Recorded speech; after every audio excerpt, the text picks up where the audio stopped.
Good morning, and welcome to Who Am I? Our little 1 hour show where we're going to just riff and talk and dream and think. We're going to do what my girls and I call fly. We're going to fly. We're going to fly around some concepts. There will be no resistance. Resistance is futile, as it turns out. So I've been thinking about it. This morning I was wondering, yesterday the show that I did was I started at the beginning of my slides and just went through all the concepts that I have slides about.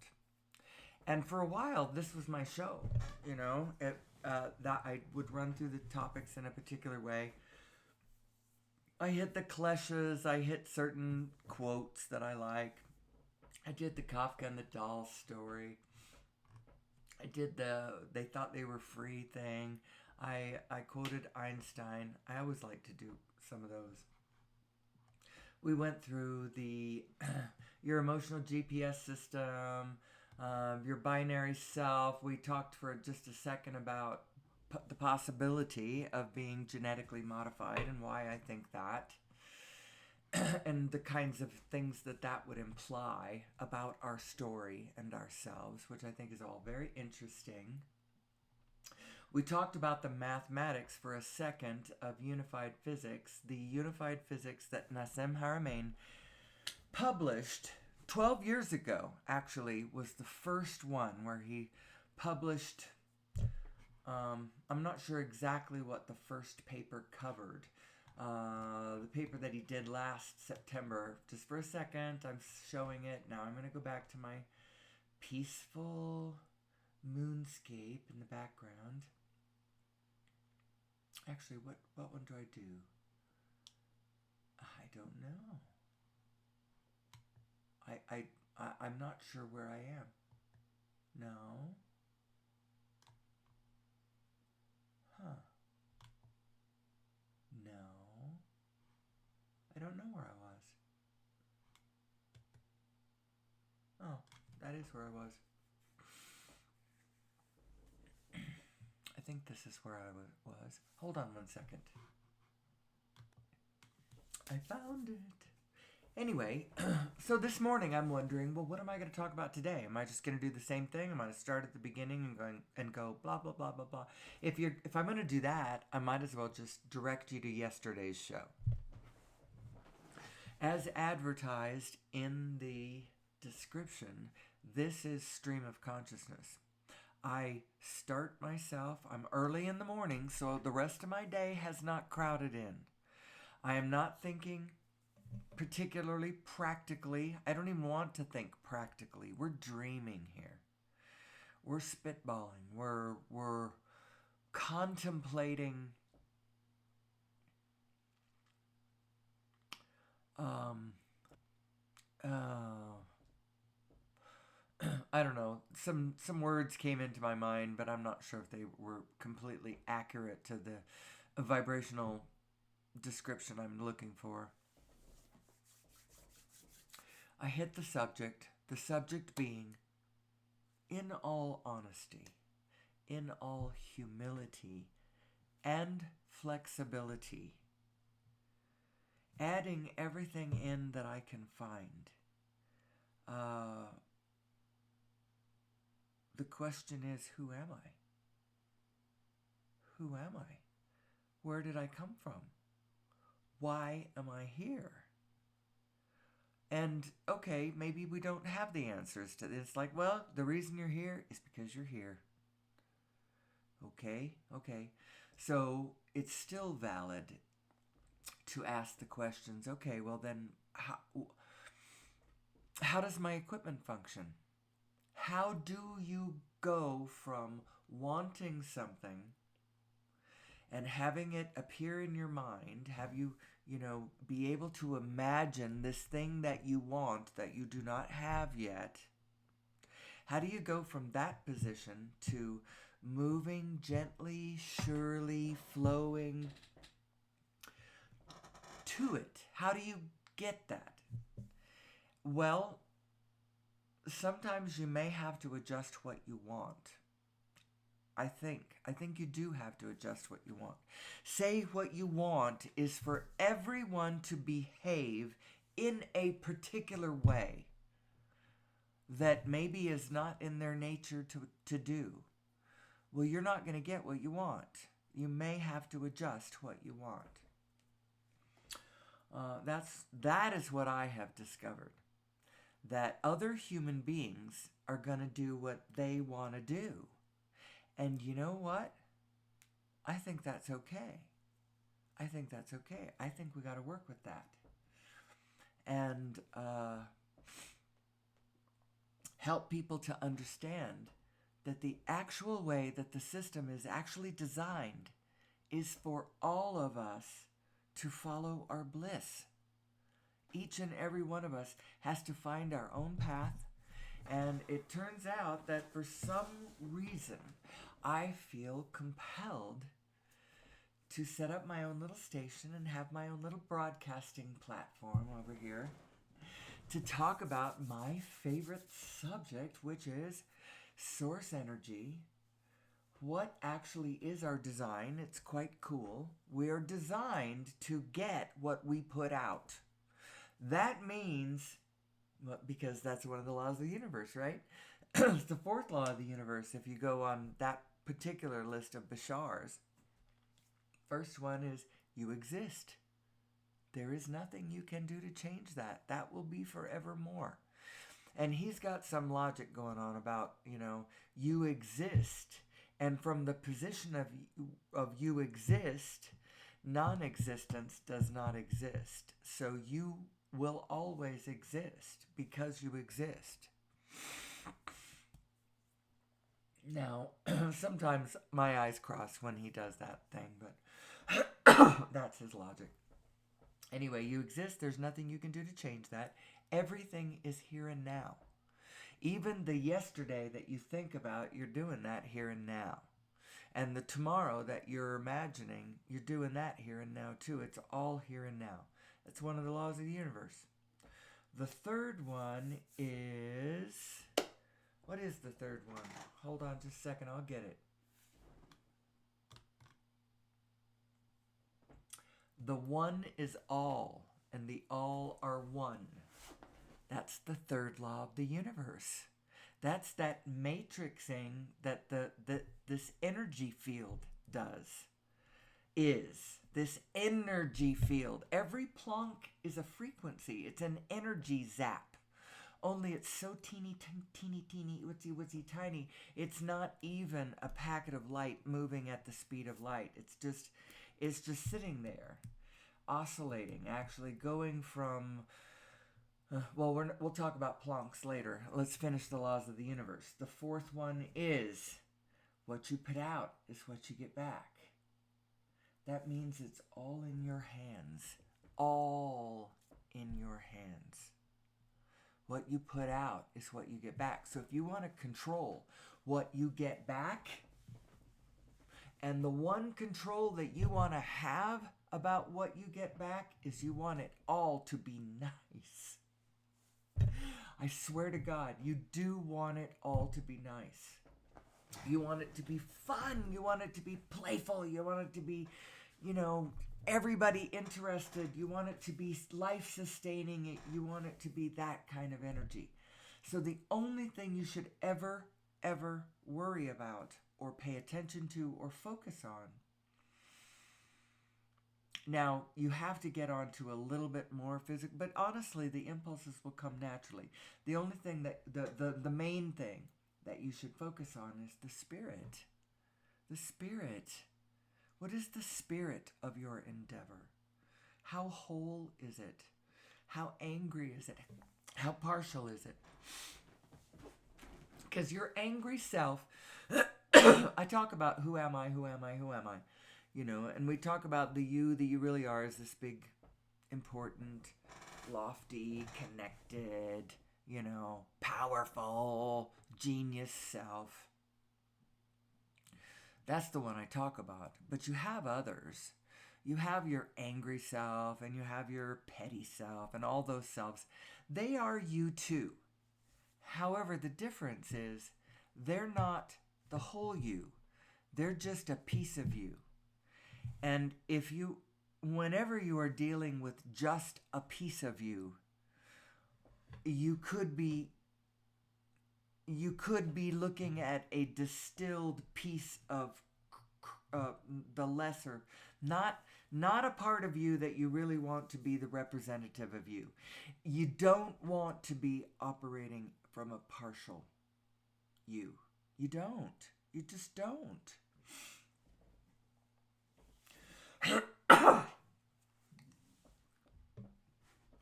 So, who am I? Who am I? Who am I? I took off there and, well, sometimes I have to explain the premise. We are in a state of non-resistant thought here for an hour. We're just talking about stuff. We're allowing all things. You might object to me saying that because it wasn't so long ago that I would clearly state every day that I had a physical agenda.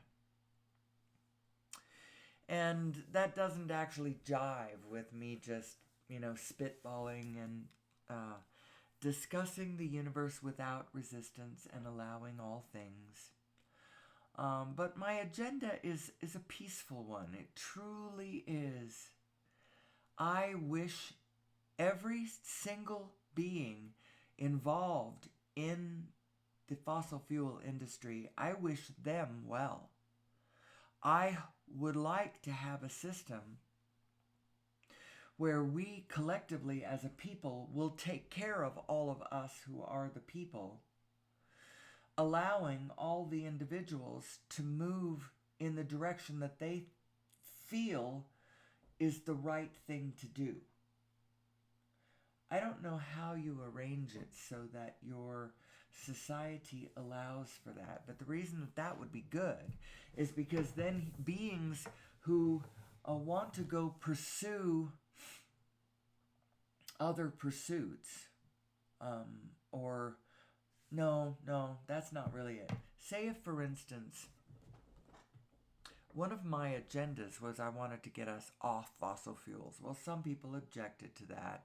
They don't, because they, are somewhat attached to their fossil fuels. And I'm sure that some people whose bread is buttered on that side, that's where their supply chain is coming from. That's where their existence to the umbilical cord of humanity is.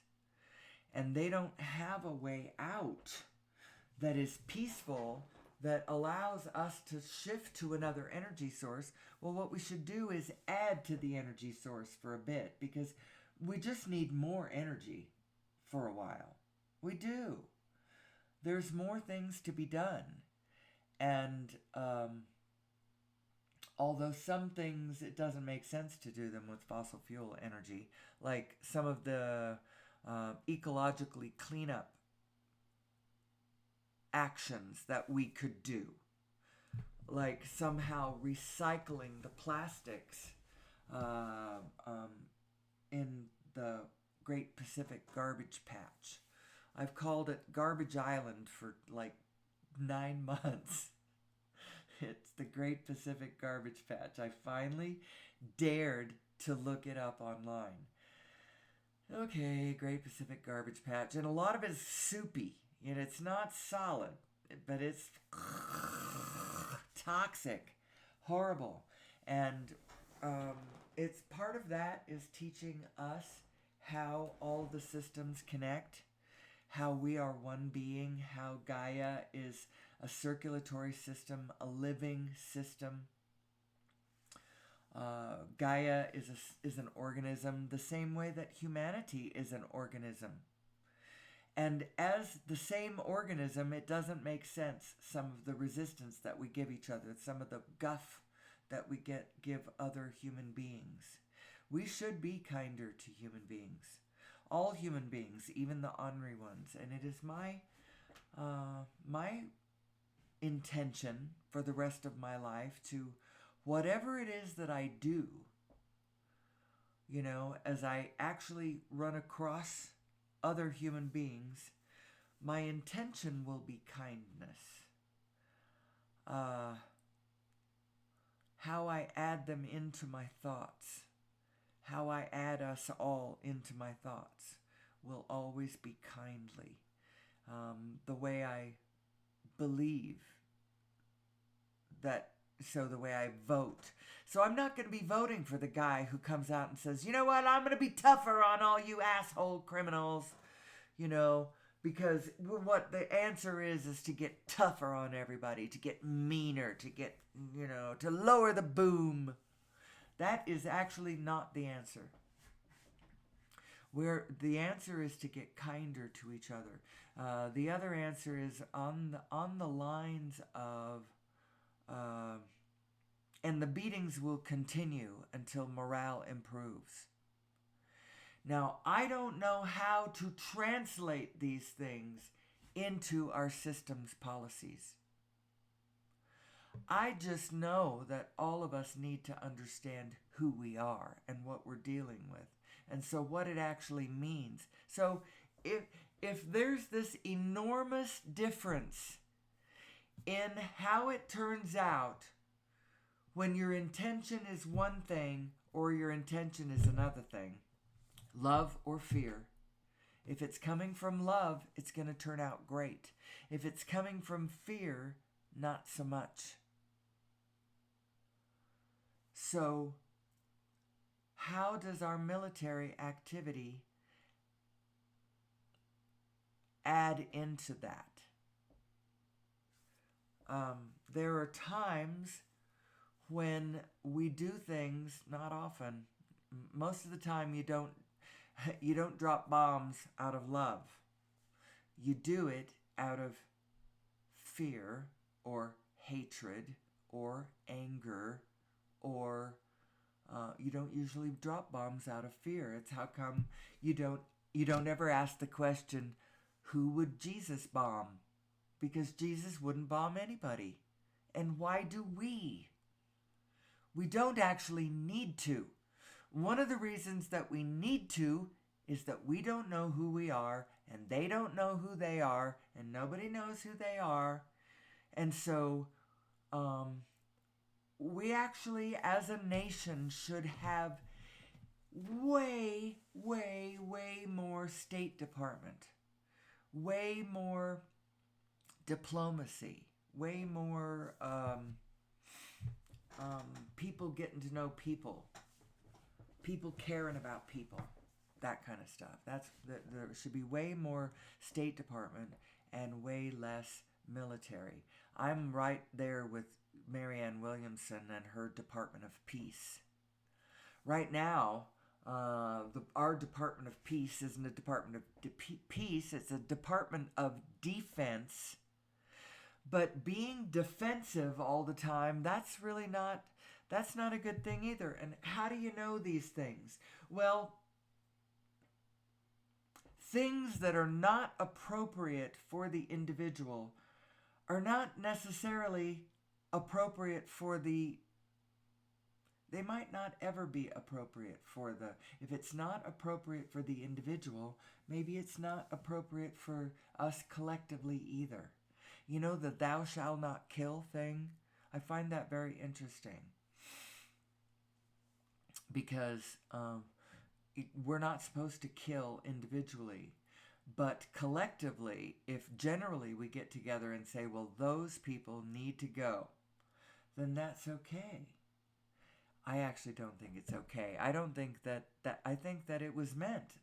We shouldn't be killing. I think that the 10 Commandments are more as a collective admonition than a statement for, I think it's telling us generally what we should not be doing. To take it too personally and too individually is to start focusing on everybody's level of personal sin. And then you start casting blame, and then there's a spirit problem that goes off the rails there. Thou shalt not kill. my children. I don't know. I'm going off the rails. Who am I? Who am I? I don't ever really know what I'm going to talk about. What I started to say earlier, and I'm glad to find my way back to it, is this morning as I was thinking about what to talk about today, because yesterday I just ran the gamut of the show. Go watch that if you want to. It's actually an interesting thing. That it's my topics. It's all my topics as I put them together. There's some stuff that I don't have slides about that, but I talked well about the law of attraction too. I don't know if I mentioned, we are vibrational beings in a vibrational universe. We are vibrational, and we have an aspect of ourselves that is purely vibrational. Now, our bodies are actually vibrational too because the whole universe is, but it's a denser vibration. It's a slightly different thing. Your actual body is one thing, but you have an aspect of yourself that is purely vibrational. It's in touch with all the rest of the universe. Abraham calls it the inner being. That is true. All that's true. Step one, you live your life and contrast out in the field. Things that you don't like causes you to get clear about what you do want. What you don't want causes you to be clear about what you do want. And unfortunately, life being what it is, and our teaching and our understanding being what it is, and us not being able to tell our children who we are very clearly, this is who we are, this is how it works. Don't try to get away from your purely positive self, because you're never going to do it. Instead, they warn you, God sees everything. You're never going to get away from God, and he will judge you or whatever. But that's not exactly what it is. It's the fact that love is organizing us. That's a truth that so what I thought about talking about this morning is the fact that it's all about organization. It is everything. Is about organization and how things are organizing along different spirit lines. They're organizing on spirit lines. You have the people over there in the angry group organizing, the ones who are fed up with certain things, and they are Shiva energy people, and they are going to organize and have an organized storm of chaos is going to blow through. Chaos is organized, by the way. It's like a hurricane. A hurricane is an organization of chaos, but it is organized. It's organized in a spin, and it's going to blow through. On the other hand, we do have, on the other organizational side, love is organizing us all, and that's the one that you need to lean into. You need to weave it into whatever your business plans are, whatever how you deal with your relationships. Let love help organize the group. Focus on the spirit. Keep the spirit woven into your yes, you do have to focus on some physical details. I always resist that. That's not my favorite place.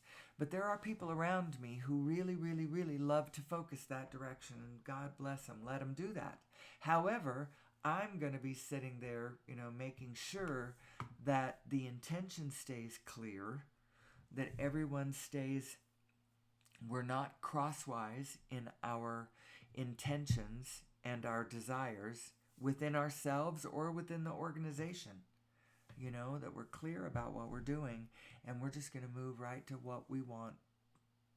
Right to what we want. That's the formula. Very interesting. We're taking this little life opportunity to explore. Why am I not seeing? Oh, because it's up here. There it is. Yes, I see. I was looking at, never mind, it doesn't matter. So organization is the thing. Apparently there is a negative synchronicity going on too. There is a negative synchronicity going on as the Antichrist organizes, and I don't mean it literally. I mean it differently than a Christian would mean that. That expression. I'm not sure exactly how they would mean it, but I'm sure it's different than what I mean it.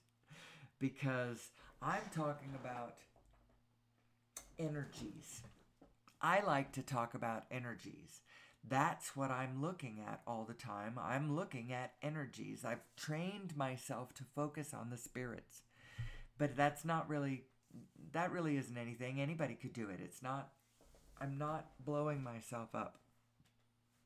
You can keep yourself focused on your own emotions. Which emotion am I in? Am I in a I hate my own negative emotion. I hate it when I get mad. I hate it when I get sad. I don't much, actually, because I know that all is well. I know that I'm getting back whatever I put out. That was the fourth law of the universe. And the last law of the universe, did I ever finish it? I don't think I did. The last law is, hold on, I need to know what this is. The last law of the universe, of the 1, 2, 3, 4, 5, that was the first one, I exist. Second one, everything's here and now. Third one is the all are one and the one is all, or the all is one and the one are all, but vice versa. It's either way. The fourth one is what you put out is what you get back. That's actually the only actionable law. But it's a clue. What you put out is what you get back. So if you put out honesty and clarity and vulnerability even is actually a powerful thing. Just be yourself. And yourself is kind of a place where the world could come in and smack you down. And, put you and control you good. But just, that's where the vulnerability comes in. Just be yourself. It's all is well. It's all well.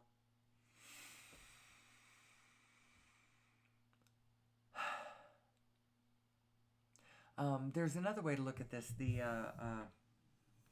last one is everything changes except for the laws. Everything changes except for the laws. And that's a statement of the physical structure around you. Everything physical changes. What doesn't change is the underlying structure that's moving the physical. The formless doesn't change. And this is the news about you. Primarily, you are formless. You are formless coming into form. And so because of that, you're okay. Just know that ultimately, when everything is said and done, it's all okay. You're part of everything. You know that. You are eternal spirit and eternal intention. Eternal just focus on the spirit that you are, and let the materiality around you conform to the spirit that you are. Now you're going to find that you are naturally interested in some things. There are going to be some things that pull you, that draw you. Just go there. That's the actual meaning of following your bliss.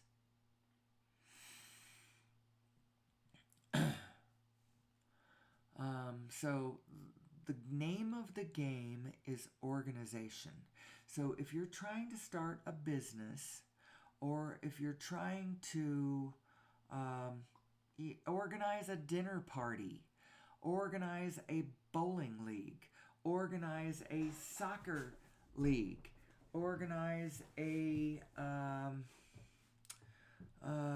what kinds of things do people organize? They organize businesses, they organize governments, they organize families are organized.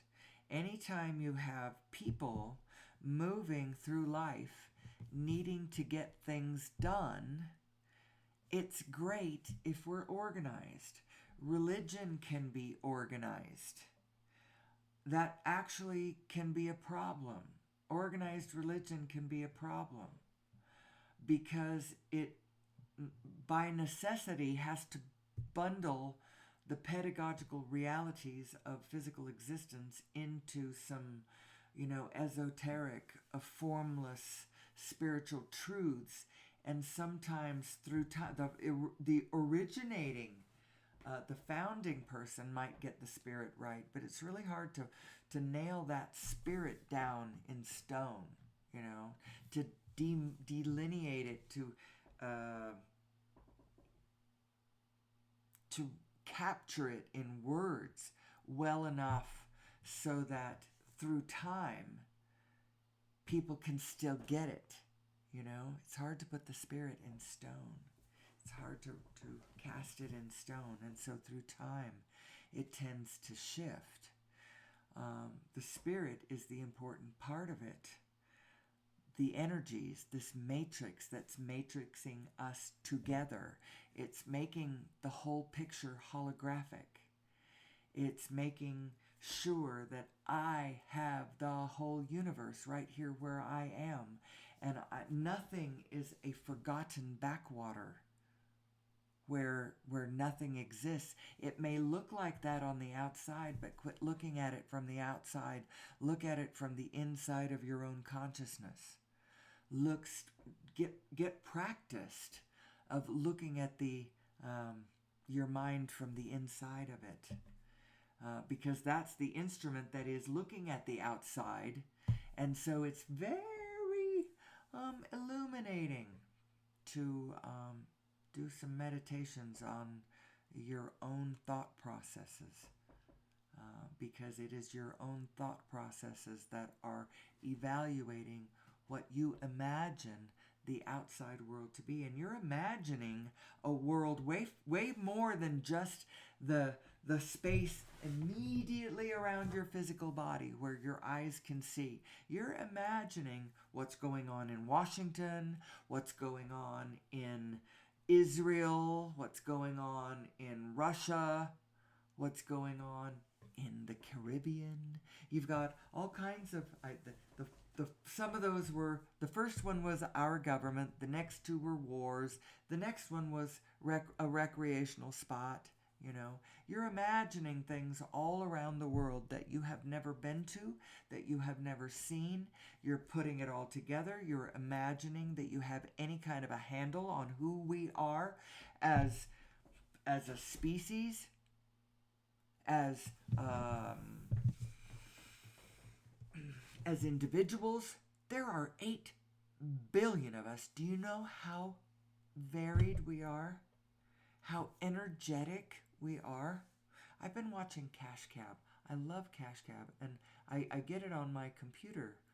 I think Roku is giving it to me. But I'm getting it show after show after show after show without any commercials, and I am loving it so much I can't even hardly stand it.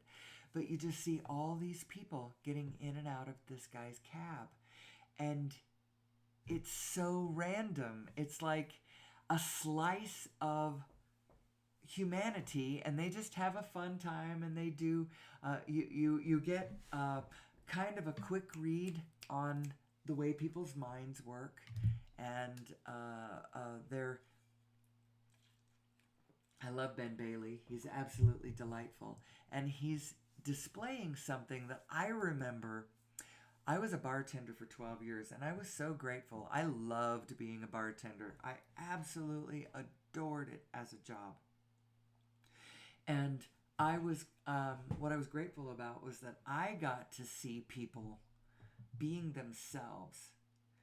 I did not see corporate John or corporate Bill or corporate Bob or corporate Susie. I saw recreational everybody. They were all off duty. I was also, well, I'm not going to confess that.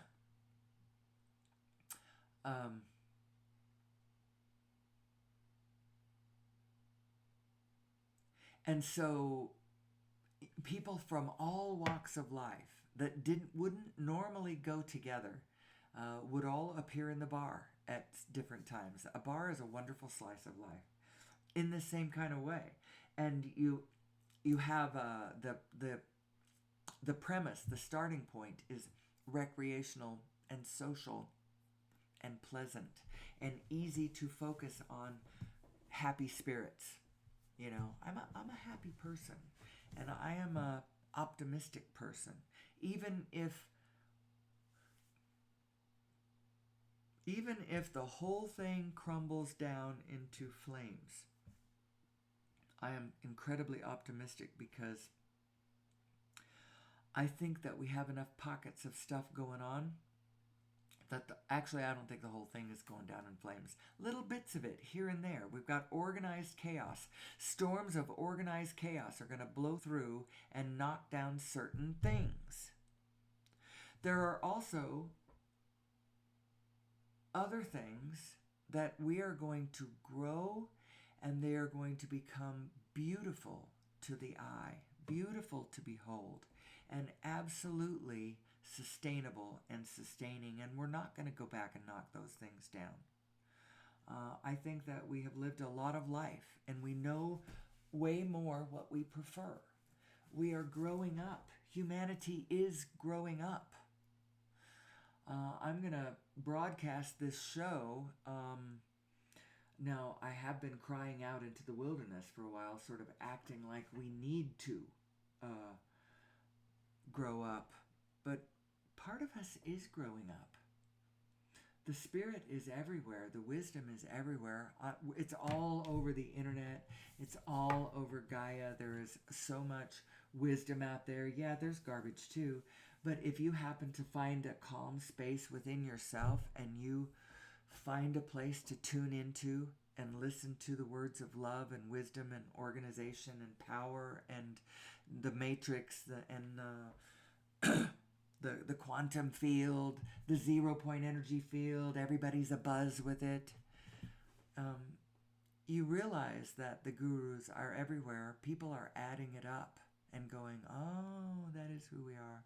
Ooh, yes. I am certainly not the only one. Or at least I don't think I'm the only one. I don't feel like I'm the only one. I feel like the thoughts that I project, I hear them echoed everywhere. Which brings me to something I was thinking about just the other day. I found it very interesting. There's a difference between... So, I think of things in my own brain. I think of them, and they are original thoughts.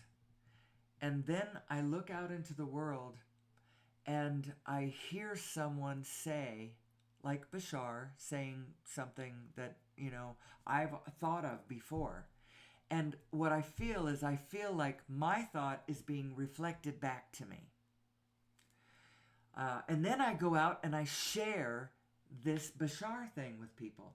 And they think that I heard it from Bashar and went, oh yeah, that's good. I never thought of that before.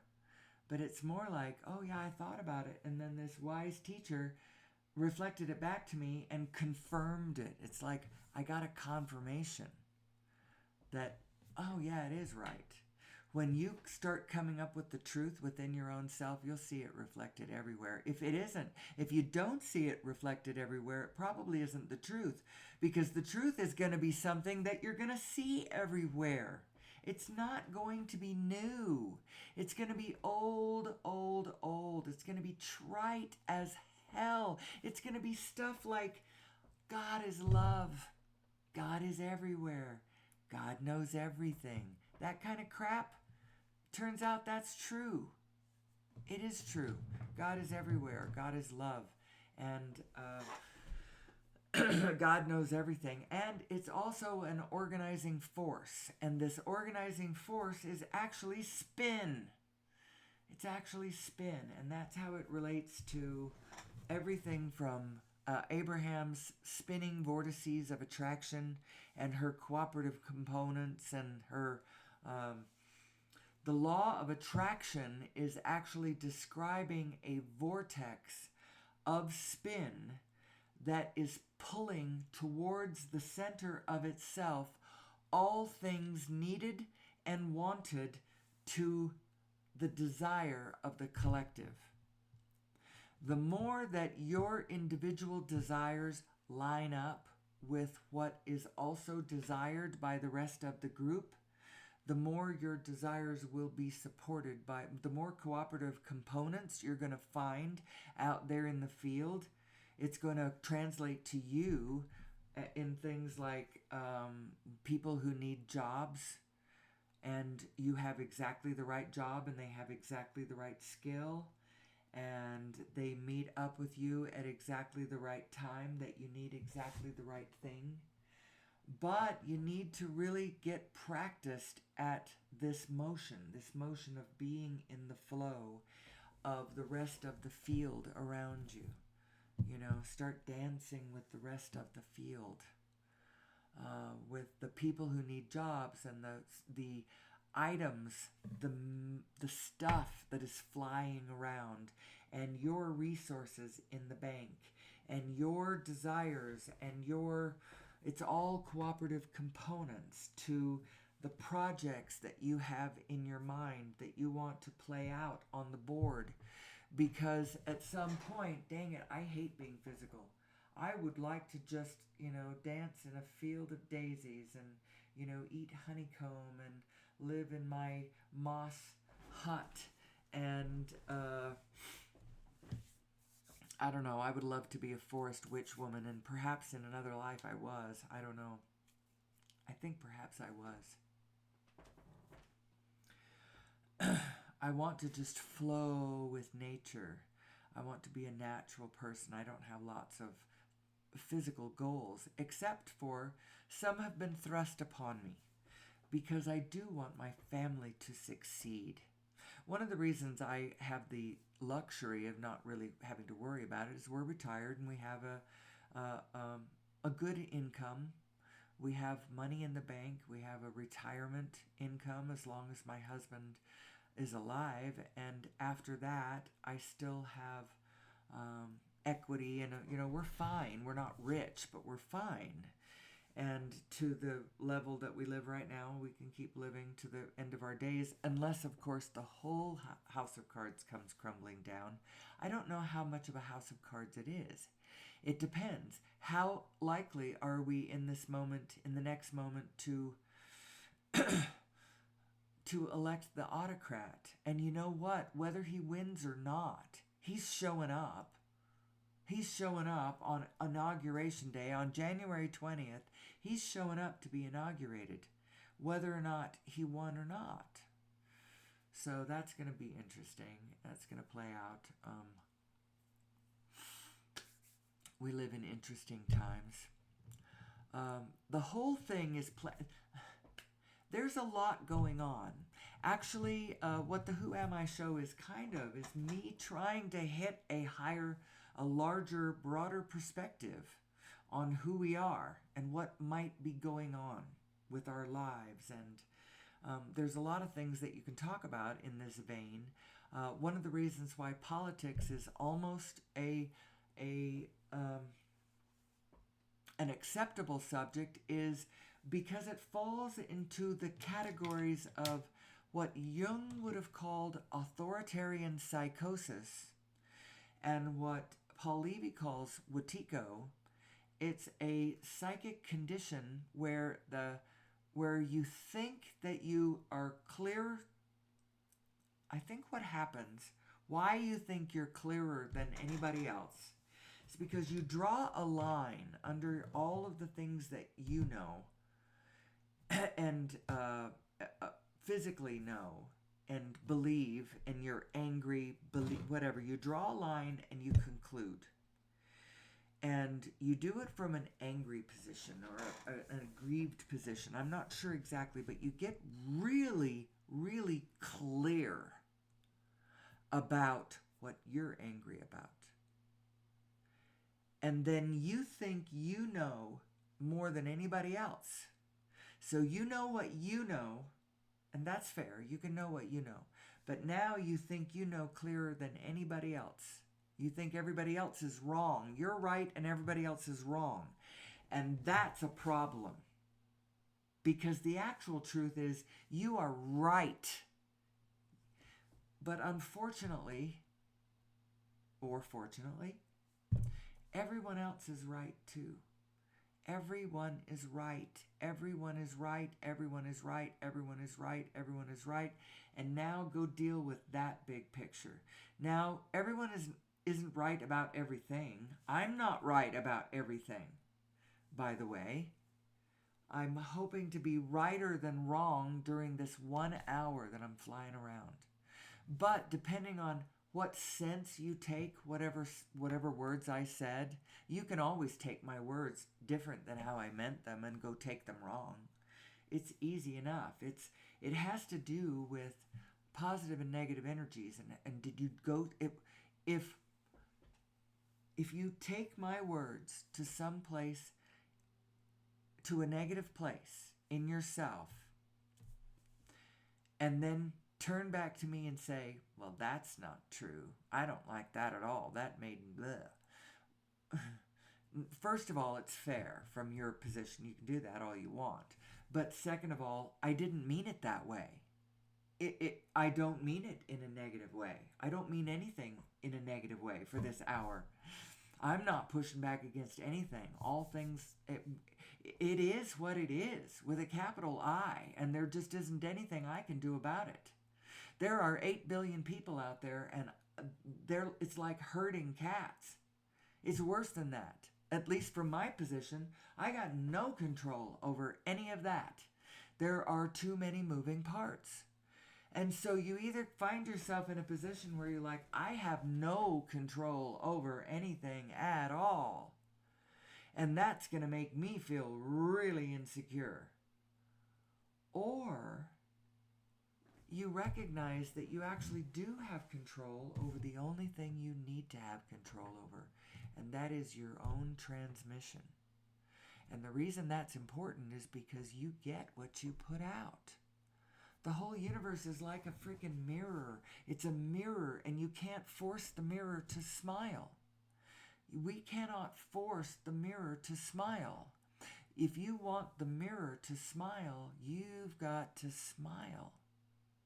So you have control over that, don't you? Well, you may have control over that, except for you might say, but how can I smile when I'm staring at this horror? Look at what we're doing out here. Well, I wouldn't advise focusing that direction.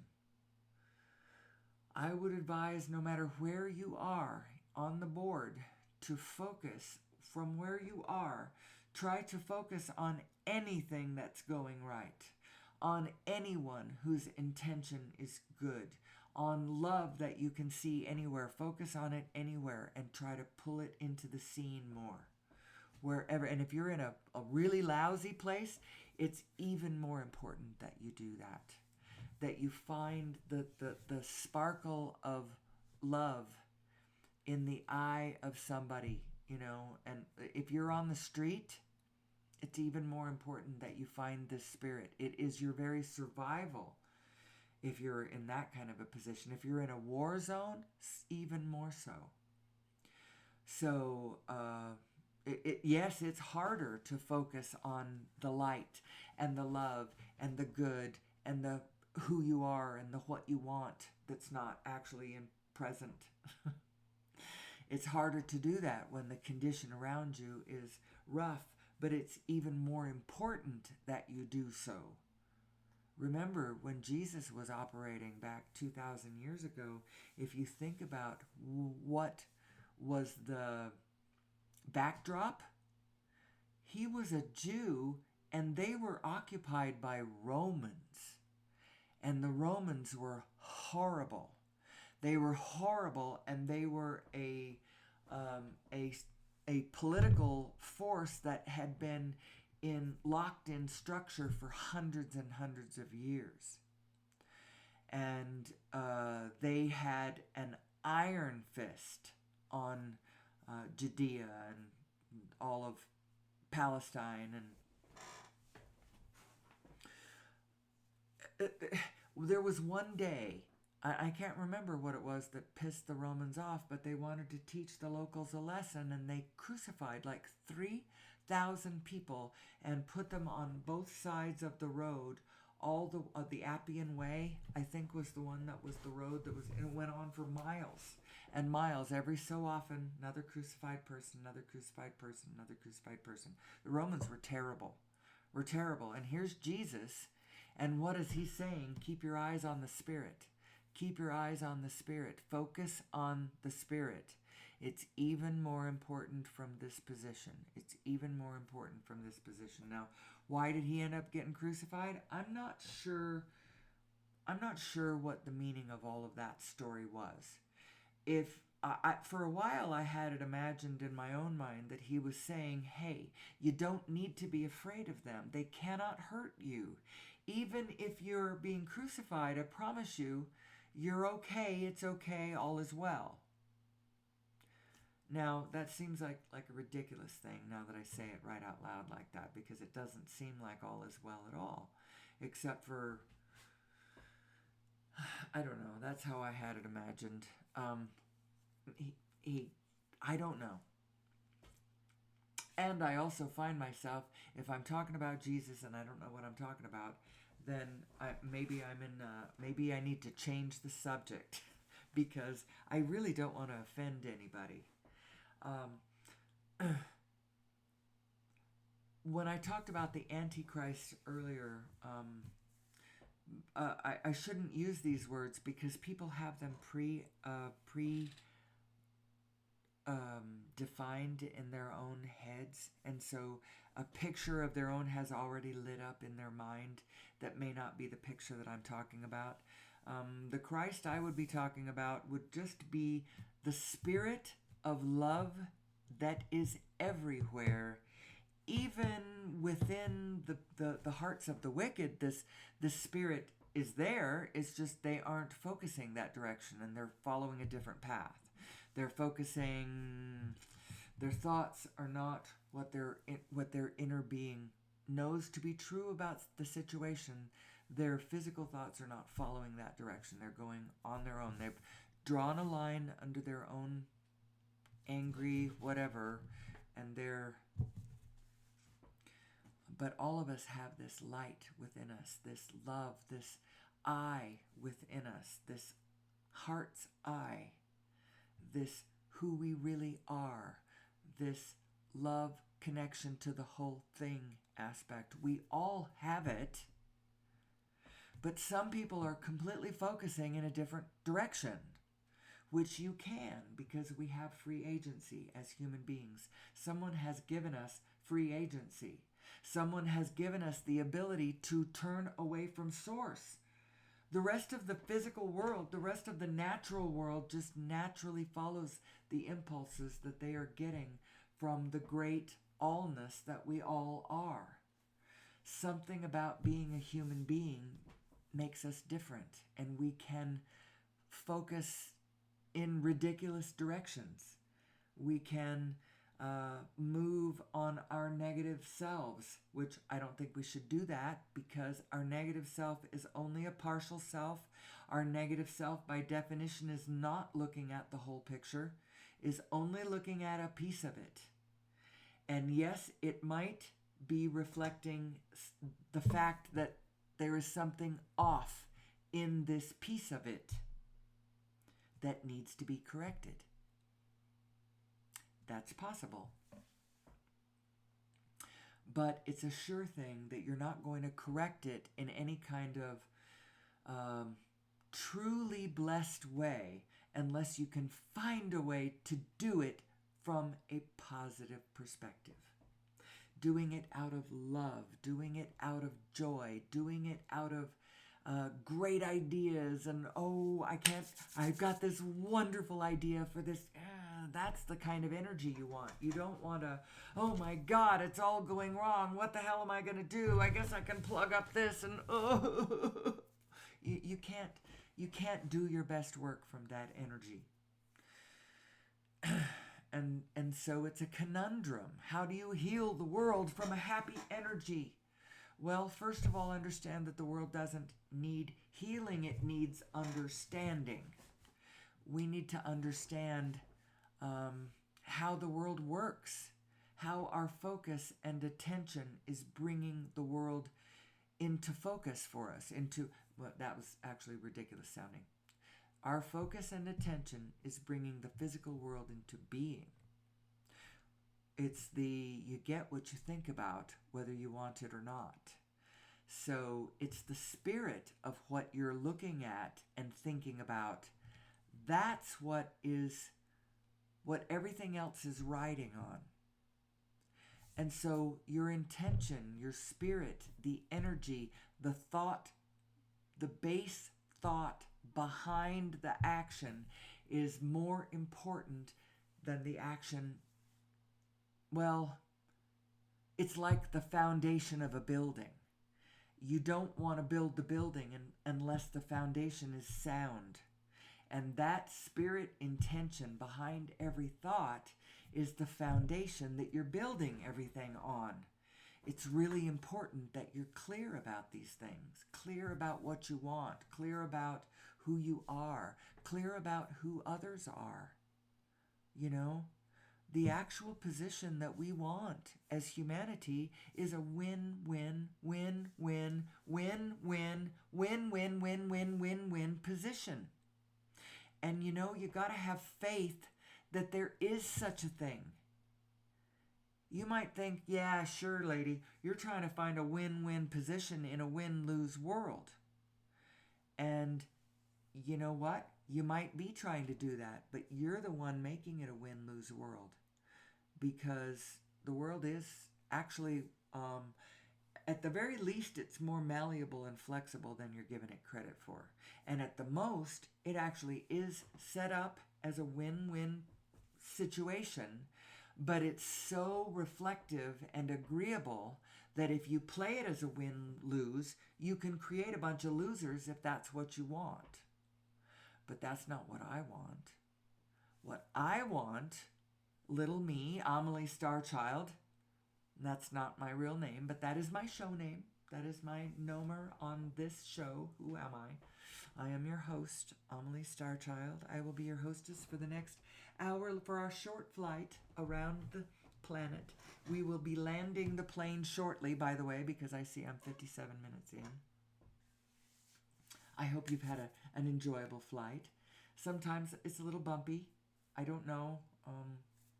You'll have to tell me how this one went.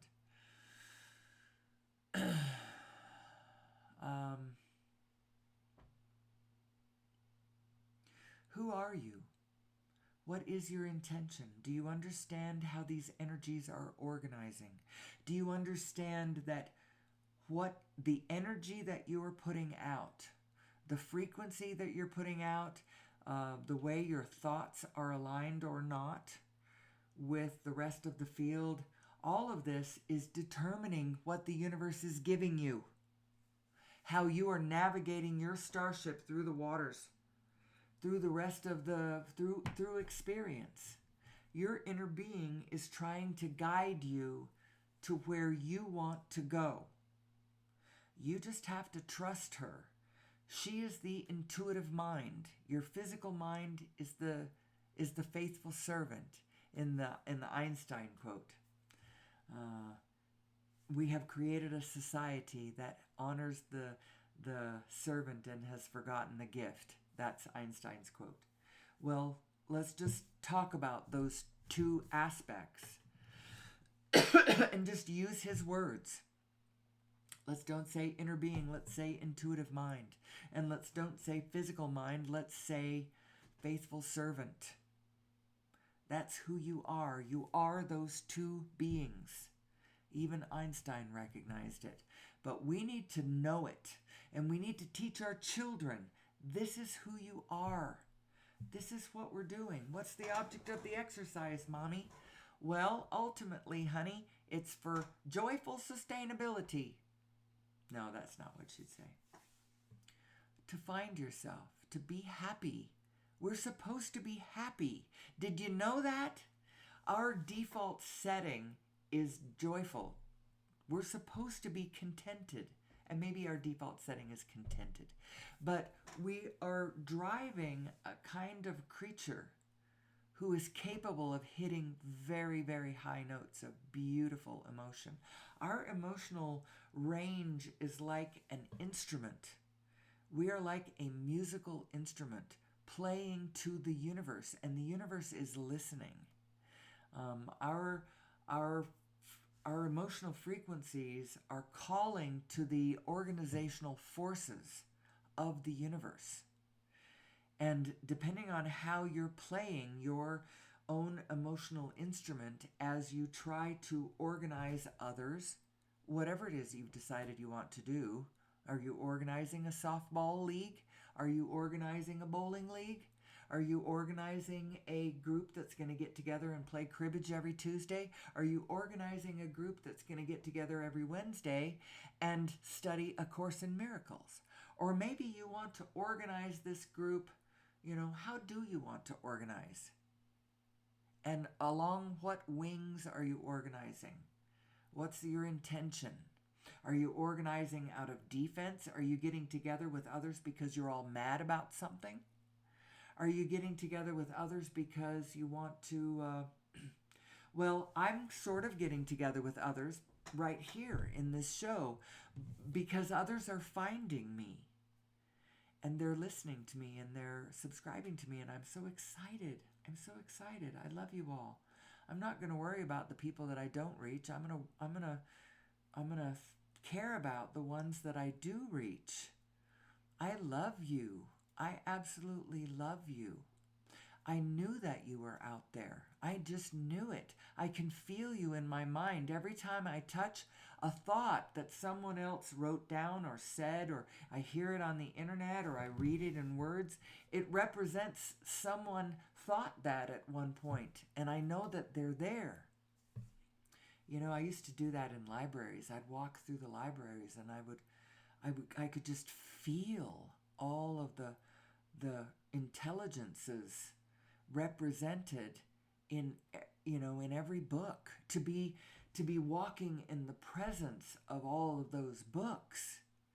Actually, I should go to a library again. I haven't done that for a long. I forgot that even used to do that to me. That's how come I have always known that these consciousnesses are out there. I do not feel alone, even though I am always alone. I find my alone time so precious. I love my alone time. I have a good time doing things like, I play Bubble Mouse, and I watch lots of, I've been watching lots of Cash Cab, and I've been very impressed by watching all of the humanity go in and out of this man's cab, and I don't have anything to do with any of them, and they're so foreign to me, and I just marvel at it. I'm like, oh my God, there's 8 billion of us, and I haven't even begun to know, who they all are and what they all care about. I see I've passed an hour, which means I've got to stop, but I'll be back tomorrow, and I'll do it again, and I hope you're with me. I love you. Did I get us off fossil fuels today? No, I didn't. But we can get off fossil fuels eventually and re-green and re-bloom planet Gaia. Our life will spring back and we'll be able to recycle all the crap we've done. Don't worry about it. But we've got to get to a place where we know who we are and we know what source energy is so we can tap into it. Not to mention over unity devices, which I have not mentioned at all. I don't know what you'd get if you Googled over unity devices. You may not get anything. It may be that people are trying to keep that information not easily available. I'm not sure, but an over unity device is a device that puts out more energy than it would take us to run it. Like something that might be running on a frequency out in outer space, locked onto a frequency.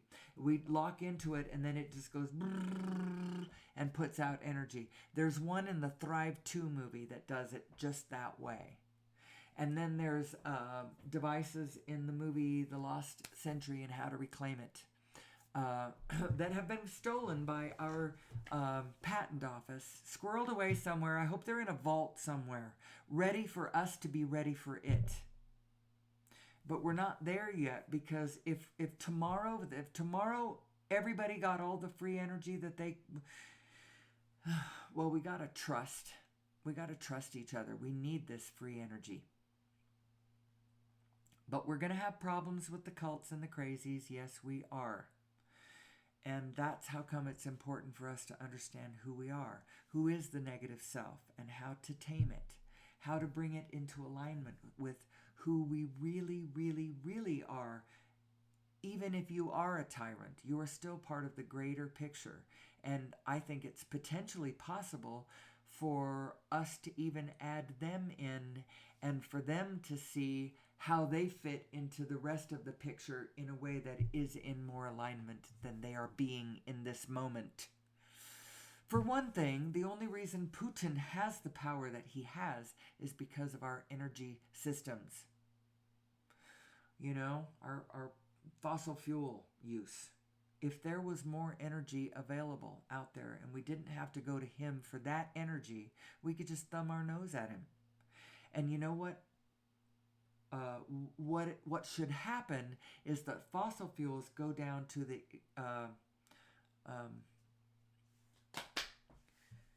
we have so much other energy that people don't need the fossil fuel so much, and so they go into extreme competition with one another. And you can still get gasoline, but it's really cheap. But nobody really wants to use it because other things are even cheaper. That's the paradigm I'm looking for. I think it's coming. I really think it's coming. Because once over unity is on the market, the price of fossil fuel is going to go down. It's going to have to go down because people aren't going to need to buy it anymore. They'll need to buy it for a while because everybody's cars are that way. But we can convert. Anyway, it doesn't matter. It doesn't matter because I'm an hour and 6 minutes in and I've got to stop. And the only thing I'm going to be doing now is throwing out topics that I can't thoroughly explore. So, I'll be back tomorrow. Thank you so much for listening. I appreciate very, very much that you have offered me, you've given me your subscription, you're listening to my little program. I'll be back again tomorrow to riff again. For now, I've got to land this plane. I've got things to do. We've got businesses to run and children to wrangle. Golf to play. Actually, we have a party this afternoon for end of season softball. My husband hurt his back and did not play the last bunch of games, but we are going to the end of year party. And I'll be back tomorrow. I hope you will too. I love you. I appreciate you. And until tomorrow, please, may the source be with you.